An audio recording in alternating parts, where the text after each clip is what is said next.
Bonjour à tous, je suis très heureux de vous retrouver pour une nouvelle vidéo consacrée cette fois à un plugin. Le plugin en question il s'appelle WP Media Folder. Donc c'est un plugin qui permet de booster vraiment votre librairie de médias WordPress pour en tirer le meilleur.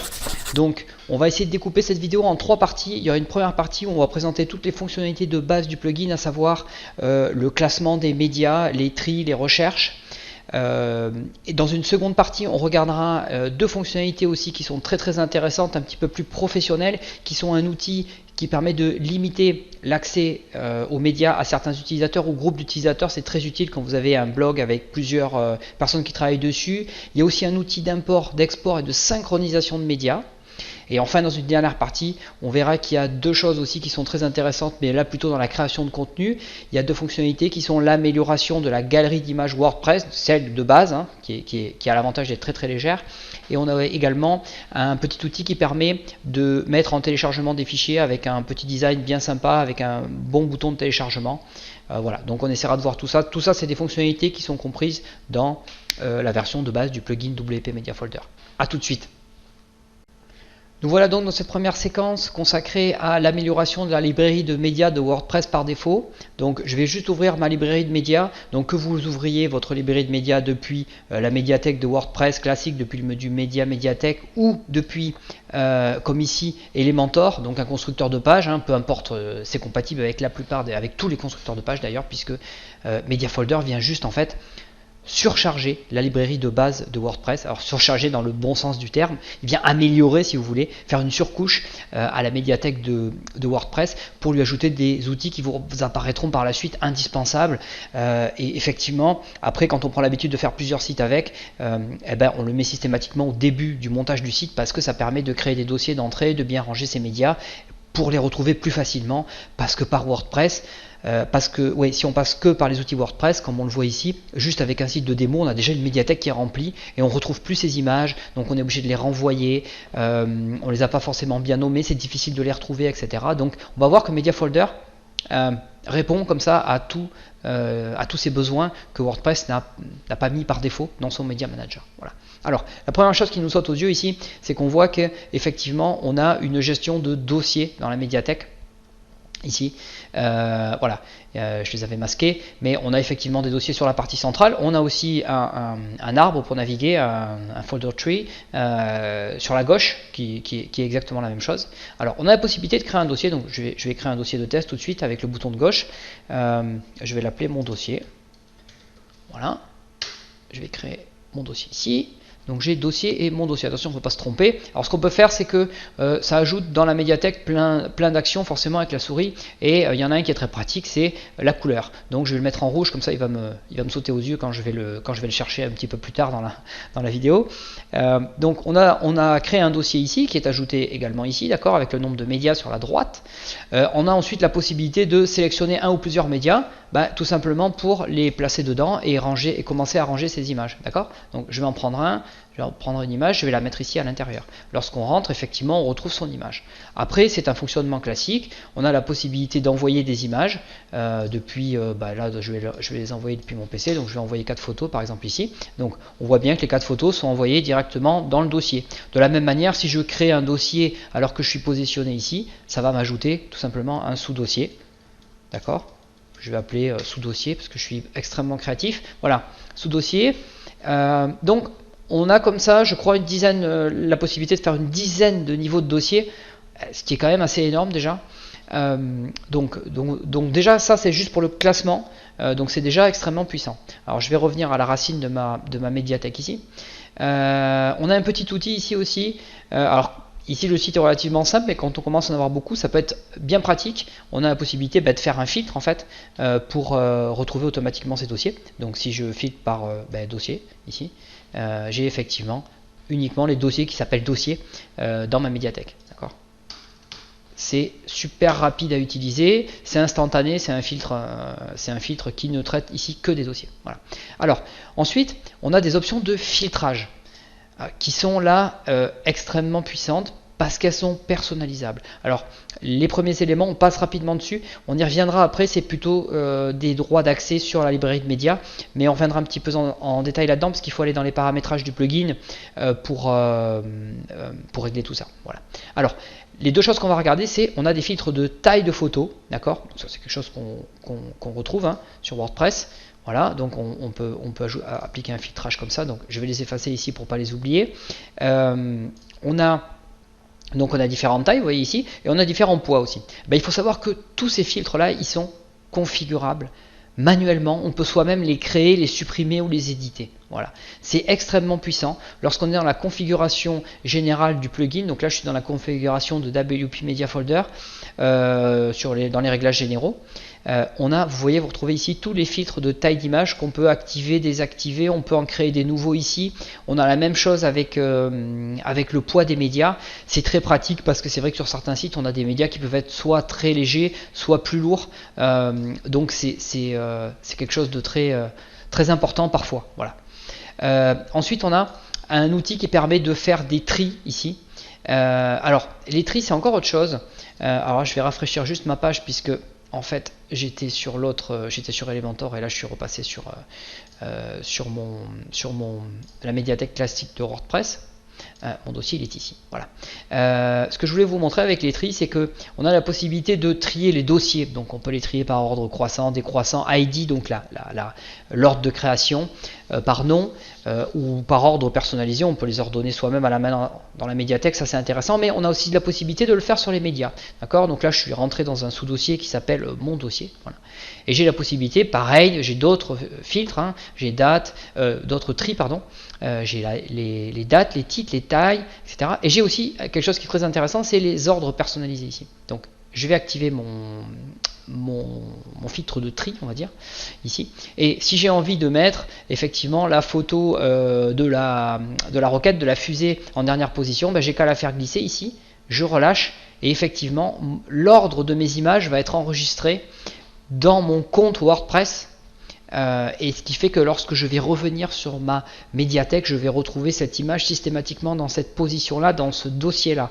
Vous voyez que c'est extrêmement puissant et ça vous permet de travailler beaucoup plus vite lorsque vous avez des médias arrangés dans votre librairie. Voilà. Alors quand on veut effacer les filtrages, c'est ici. On peut effacer tous les filtres et les tris qui ont été activés. Donc on a vu les dossiers, on a vu les fichiers, on a vu les sous-dossiers, les recherches ici. On a un moteur de recherche aussi qui est configurable. Alors il va un petit peu plus loin que celui de WordPress. Il permet de chercher soit dans toute la librairie d'images, soit dans un dossier en particulier. Donc ça recherche dans les noms et les titres d'images. Voilà. Donc ça c'est quelque chose qui est configurable aussi dans les configurations du plugin. Et enfin, on a un bouton qui est ajouté ici sur cette interface qui permet d'ajouter des vidéos. D'accord? Alors, les vidéos, c'est qu'on n'ajoute pas la vidéo en tant que telle, c'est des vidéos distantes. C'est-à-dire qu'on va prendre une URL. Donc, je vais prendre par exemple l'URL d'une vidéo du plugin. Alors, je vais prendre sur la page, là je me trouve sur la page de Media Folder. Je vais ouvrir une vidéo par exemple de Vimeo ici. D'accord? Hop, que je vais récupérer ici. Voilà. Hop. Je vais retourner dans ma bibliothèque d'images, je vais coller mon URL, je vais l'envoyer et là normalement je devrais avoir ma vidéo qui est ajoutée ici. Vous voyez, ici on a effectivement une vidéo. Alors on a la vignette de la vidéo qui s'affiche bien sûr, mais on a la possibilité de la manager parmi les images et de l'insérer dans son contenu. Donc ça va vous charger un player et de l'utiliser également dans des galeries. Donc ça c'est vraiment très pratique. Ça vous évite d'avoir sans arrêt des vidéos sur YouTube ou sur Vimeo ou sur Dailymotion à aller récupérer, que vous les mettez dans une page, après vous pouvez pas les réutiliser, etc. Là c'est vraiment du réutilisable, vous avez qu'à cliquer dessus, ça vous garde tout en mémoire et vous pouvez la réinsérer dans votre contenu WordPress. On a fini de faire le tour de cette première séquence qui était déjà, vous avez vu, assez complète et assez touffue de la librairie d'images. On va passer maintenant aux fonctionnalités additionnelles du plugin. Il y en a énormément, j'en ai sélectionné 4. Il y en aura 2 dans la deuxième séquence et 2 dans la dernière séquence. Mais vous allez voir que c'est des fonctionnalités qui sont très intéressantes, qui ne servent pas sur 100% des sites, mais quand même qui peuvent vous servir. Vous allez voir, si vous faites plusieurs sites pour des clients, ça peut vous servir fréquemment. Je vous retrouve tout de suite pour la deuxième séquence. Alors pour cette seconde séquence consacrée à WP Media Folder, je voulais vous montrer deux fonctionnalités supplémentaires. Donc ça, on va les retrouver dans les settings, dans les paramétrages du plugin. Donc on va aller dans, effectivement c'est dans Réglages WP Media Folder. Là vous avez un menu sur la gauche qui est assez fourni, hein. Il y a beaucoup de réglages dans le plugin. Et entre autres, il y a cette partie dans accès et conception, si on a mis le plugin en français, accès aux médias, on a la possibilité de restreindre les accès aux médias. Alors à quoi ça sert, vous allez me dire, puisque je suis sur WordPress, j'ai envie d'utiliser les médias que j'envoie, j'ai pas envie d'en restreindre l'accès. Alors c'est certainement le cas pour vous, si vous êtes le seul admin sur votre site. Maintenant, quand vous avez plusieurs personnes qui travaillent sur le site à la rédaction des contenus, par exemple, vous avez la possibilité de faire qu'ils ne voient que leurs propres médias ou certains médias partagés par un groupe d'utilisateurs. Ce qui est vraiment pratique, ça évite effectivement qu'il y ait des utilisateurs qui par exemple suppriment un média, qui soit présent sur plusieurs pages du site et du coup vous fassent des liens vers des images brisées, voilà, ou vous casse tout simplement la mise en page de votre site. Voilà. Donc les fonctionnalités qu'on peut activer ici dans les réglages, alors on a deux types de limitation d'accès. On a la possibilité de créer un dossier par utilisateur. Donc c'est la limitation la plus forte, c'est-à-dire que chaque utilisateur qui va s'enregistrer, qui aura accès à l'admin de WordPress, on va avoir un nom qui va lui être créé automatiquement, donc soit à la racine de la médiathèque dans un dossier. Par exemple, si je suis un simple blogueur sur le site, que je m'appelle Tristan, et lorsque je vais m'enregistrer sur le site et que je vais avoir accès à l'admin, je vais avoir un dossier à la racine de la médiathèque qui va s'appeler Tristan et dans lequel je ne verrai que mes propres médias. Donc je pourrais créer des dossiers, faire tout ce qu'on a vu avec Media Folder, sauf que je resterai à l'intérieur de ce dossier et je pourrai en aucun cas accéder à l'ensemble de la médiathèque WordPress. Donc on peut faire ça donc à la racine de la médiathèque ou le mettre dans un sous-dossier particulier, par exemple blogueur, et on a tous ces fichiers à l'intérieur. Donc ça c'est assez pratique. Et on a quelque chose d'un peu moins restrictif qui permet quand même une petite collaboration, c'est si on fait des restrictions par rôle, donc c'est les user roles, les rôles utilisateurs qu'on retrouve dans WordPress. Bien, vous savez, c'est tout simplement par défaut, vous en avez déjà quelques-uns, vous avez admin, éditeur, voilà. Vous avez trois rôles de mémoire qui peuvent accéder à la librairie d'images par défaut. Ça va créer un dossier pour tous les utilisateurs qui sont dans ces user roles et tous ceux qui auront accès à ce dossier pourront partager les images et les utiliser entre eux, mais ça évite d'avoir aussi accès à l'ensemble de la médiathèque. Voilà. Donc la configuration est assez simple, c'est juste une option à activer en fait et savoir quel type de restriction on veut faire. Et la fonctionnalité va fonctionner tout de suite. Donc ça c'était la première chose que je voulais vous montrer ici. Donc ça se retrouve dans accès et conception dans les settings du plugin. La deuxième chose que je voulais vous montrer, c'est quelque chose d'un petit peu plus puissant et complexe, aussi un petit peu plus particulier, mais je pense qu'on a tous été confrontés à ce petit problème lorsqu'on a fait des migrations de sites parfois. On se retrouve parfois avec des anciens sites qui ont été faits sur WordPress aussi ou sur un autre CMS et en fait on a du mal à récupérer les anciens médias, on voudrait les migrer mais effectivement c'est assez fastidieux. Dans WordPress on ne peut pas importer directement en fait des médias, c'est à dire qu'on ne peut pas prendre les médias, les poser sur le serveur en utilisant par exemple un logiciel FTP. WordPress ne va pas les détecter automatiquement parce qu'il faut qu'il les indexe dans la base de données. Donc WP Media Folder a deux super outils. Il y a un outil d'import-export de toute ou partie des bibliothèques de médias, c'est-à-dire qu'on va pouvoir installer Media Folder sur un autre site, exporter tout ou partie des médias. Voilà, on peut en faire une sélection ici, choisir quel dossier on veut exporter du site. On peut aussi exporter que la structure des dossiers, d'accord, pour pouvoir remettre des nouveaux médias sur un autre site, ou on peut exporter tous les dossiers et médias. Voilà. Donc moi on imagine qu'ici je veux exporter par exemple que la structure des dossiers, je lance l'export, ça va me générer un fichier XML, d'accord, tout simplement, qu'on va retrouver ici, et qui va nous permettre en fait de faire des liens vers les médias et pour qu'après on puisse le réimporter dans justement un autre site WordPress. Voilà. On a aussi la possibilité, donc ça c'est de l'import-export, on a aussi la possibilité de faire de l'import-export avec des dossiers particuliers du serveur en les cochant ici. Donc on peut importer un dossier déjà existant. Donc vous voyez qu'il y a un dossier ici dans ma partie contenu de WordPress qui est WP Content Upload. Ah oui, d'accord, c'est un dossier qui appartient à WP Forms. Donc voilà, tous les plugins tiers qui créent des dossiers ici, on peut réimporter les médias qui ont été mis sur le serveur. Voilà. Donc ça c'est assez pratique. Donc ça c'était une première partie import-export. Et enfin pour terminer, on a un outil de synchronisation. Voilà.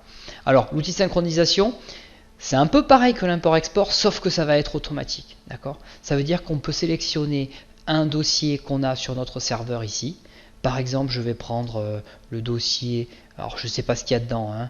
Je vais prendre le dossier de cache WP Form qui risque d'être vide, hein, il ne doit pas y avoir de médias dedans, mais c'est vraiment pour vous montrer la manipulation. J'active la synchronisation. Est-ce que je veux faire de la synchronisation dans les deux sens, c'est-à-dire de la librairie de médias vers ce dossier ou uniquement à sens unique, donc là je vais rester à sens unique, et vers quel dossier je veux envoyer effectivement, donc là je vais l'envoyer sur la médiathèque, donc je vais avoir sûrement un dossier qui va se créer, je l'ajoute à ma synchronisation ici, c'est ajouté ici dans une liste, on peut en avoir plusieurs en plus, on règle le délai de la synchronisation, on l'active et c'est parti, on a une synchronisation qui se fait en continu, donc les médias sont importés dans la librairie de médias, c'est indexé dans la librairie de WordPress, il y a toutes les miniatures qui sont créées, comme vous le savez quand on importe une image sur WordPress, il y a des miniatures qui sont créées, voilà. Et si on veut aller encore plus loin que cette fonctionnalité qui est déjà extrêmement poussée, hein, on a des options de filtre qui nous permettent de limiter le type de médias qu'on veut importer. Voilà, parce que si on parle d'un autre CMS, par exemple, on peut avoir des fichiers HTML qui se créent dans les dossiers, etc., et qu'on veut exclure, on a la possibilité de le faire ici et d'importer qu'un seul type de fichier. Voilà, c'est possible aussi. Ça marche avec tous les médias, pas qu'avec les images, donc c'est vraiment, si vous avez une migration à faire un petit peu compliquée, c'est vraiment super utile.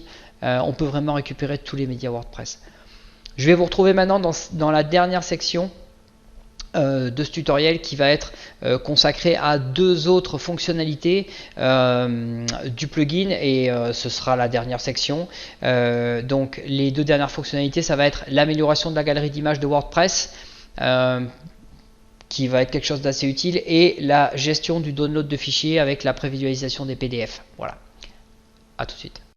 Alors nous voilà dans la dernière séquence consacrée à WP Media Folder. Je vais vous montrer maintenant des petites fonctionnalités additionnelles du plugin. Donc il y en a trois petites qui sont en fait sous la forme, alors là je suis dans un contenu WordPress, qui sont sous la forme d'un bloc de contenu, un widget pour Elementor. Il y a les mêmes choses sur Divi, Gutenberg, vous retrouvez les mêmes types de blocs. Il y a les intégrations avec les 4 ou 5 principaux page builder, plus après vous pouvez toujours les intégrer avec des shortcodes, ça fonctionne. Le premier que je voulais vous montrer, c'est une amélioration de la galerie WordPress. Alors on n'est pas sur un outil de galerie fou, il y a un add-on dédié à la galerie qui est extrêmement puissant sur ce plugin. Là on est vraiment sur une petite amélioration de la galerie par défaut de WordPress. Donc il y a un petit bloc galerie ici qui est ajouté qui ressemble un peu à celui d'Elementor. Donc je vais reprendre quelques images que j'ai dans ma librairie que j'ai envoyées tout à l'heure. Je vais créer une galerie ici. J'ai donc vous voyez que j'ai un thème maçonnerie, j'ai un thème par défaut, il y a 4 thèmes. J'en ai un autre qui permet de faire des petits diaporamas comme ça en sélectionnant, je pense, le nombre de colonnes ici. Voilà, on peut sélectionner la taille des images qui sont chargées. Voilà, donc on a une petite amélioration de la galerie qui est assez sympathique, ça reprend le titre des images. Voilà, les thèmes sont simples et ils fonctionnent très bien, ça fait un agrandissement des images quand on clique dessus. Voilà, ça a l'avantage d'être très simple, très rapide et surtout très léger parce que ça utilise toutes les fonctionnalités qui sont incluses dans la galerie par défaut de WordPress. Voilà, et ça c'est génial quand on veut faire des sites qui restent assez légers. Donc ça c'était le premier bloc que je voulais vous montrer. Donc je vais le supprimer pour vous montrer le second maintenant. On en a un second qui permet d'embarquer des PDF en fait, c'est-à-dire d'afficher des PDF qu'on a au préalable mis ou qu'on va mettre dans sa librairie d'images. D'accord? Donc je prends ici un PDF, le bloc PDF. Je vais ensuite sur la gauche choisir un PDF. Donc je dois en avoir quelques-uns peut-être dans la médiathèque ici. Donc on a un filtre automatique. Voilà, j'en ai un ici. Je le mets dedans. Et vous voyez qu'automatiquement j'ai une preview, une prévisualisation en fait du PDF avec les différentes pages. Donc on peut lire comme ça et consulter le PDF et passer d'une page à l'autre. Enfin pour le dernier bloc, celui que je voulais vous montrer, donc je vais supprimer celui qui est existant, c'était l'outil qui permet de mettre un fichier en téléchargement. D'accord? Donc je vais ici réouvrir ma bibliothèque de fichiers, je vais reprendre mon dossier, je vais le mettre en ligne et vous voyez que au lieu d'avoir un simple lien vers le PDF comme me fait WordPress par défaut qui est assez moche, j'ai un vrai bouton et en plus ce bouton il est complètement personnalisable. Le design est vraiment bien fait, il est simple mais il est très bien fait.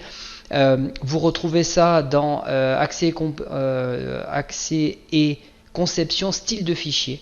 Vous avez ici tout toute la mise en forme du fichier avec les couleurs, enfin du bouton plutôt avec tout, avec les couleurs, avec les marges, etc. Qui vous permet de personnaliser ce bouton de téléchargement. Alors là ici j'ai mis un PDF, mais ça marche avec absolument tous les types de fichiers. Voilà. J'espère que vous avez apprécié ce petit tutoriel dédié aux fonctionnalités de base du plugin WP Media Folder. Alors WP Media Folder, c'est un plugin qui est accessible à partir d'une vingtaine d'euros, donc 29 $, un peu plus, 22-23 € sur Juminated.com. Il y a deux versions, une version avec un add-on sur lequel on reviendra dans une prochaine vidéo, peut-être pour la partie galerie. Il y a aussi des connecteurs pour les différents systèmes de cloud qui sont mentionnés un petit peu plus haut sur la page. On est passé rapidement tout à l'heure dessus. Je vous mettrai le lien dans tous les cas avec la description. Je vous retrouve très prochainement pour d'autres vidéos consacrées à la traduction, au plugin, à Elementor. Voilà, c'est des choses dont j'aime bien parler en ce moment. Si vous avez aimé la vidéo, n'oubliez pas de vous abonner à la chaîne ou de mettre un like sur la vidéo, ou les deux même, c'est encore mieux, c'est super, ça m'encourage à continuer. À très bientôt.